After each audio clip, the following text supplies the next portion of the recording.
There's something that 99% of people throw in the garbage that's full of health benefits that could actually change your life, and that's pineapple rind.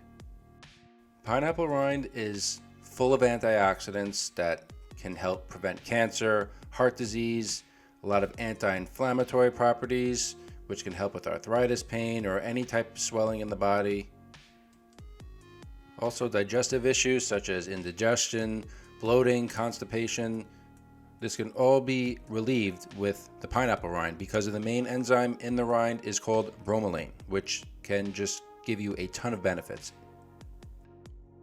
So instead of just throwing away the pineapple rind, make this pineapple tea that I will show you. Make this every day, enjoy it every day, and you will have a healthier lifestyle. Also, the core, keep that as well. We use that for this pineapple tea. It's really easy to make, and you could put whatever flavors you like in this pineapple tea. So just cut it as normal and just take your pineapple, obviously we don't need to throw that away. Set that aside and enjoy that like you normally would. The main focus here is to properly clean the pineapple rind because they can be dirty. So I'm going to put that in a pot with the rind, and I'm going to add some baking soda. Vinegar works as well, but add the baking soda here, a teaspoon, and let that sit for about 10 minutes. Also, try and get organic pineapple. No pesticides, anything like that on there. If you can't get organic, that's all right, but just make sure either way, give the rind a good wash. I rinse that off, and I'm going to add some cinnamon sticks to it. And I'm just going to put this on the stove and bring this to a gentle simmer and let this go about 15 to 20 minutes and to extract the nutrients from that pineapple rind into this pineapple tea.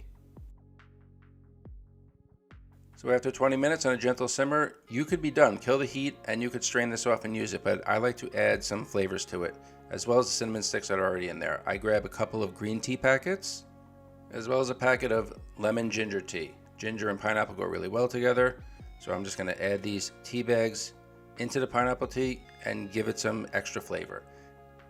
It's really bland on its own with just the pineapple rind and the cinnamon sticks, so I add the tea bags, get a little more flavor in there. And I'm just going to let that steep for another 20 minutes or so. And then this will be ready to strain off and enjoy. Now again, this is a healthy drink, so we don't want to add a bunch of sugar to it. Also, whatever's left over, it keeps well in the fridge, and you can enjoy it cold. It's really good as an iced tea. You can add it to lemonade or iced tea, anything you like. Just the possibilities are endless when you make it on your own. Now I like to take it hot and add some lemon to it. And then I like to add some good raw honey in there. Lemon and honey go really nice with the pineapple tea. I also let it cool down a bit before adding the honey. You don't want to add honey to boiling hot tea. And that's how I like this pineapple tea. Make this pineapple tea, get the health benefits from the pineapple rind that you would normally throw out. Enjoy this a few times a week, and your body will thank you.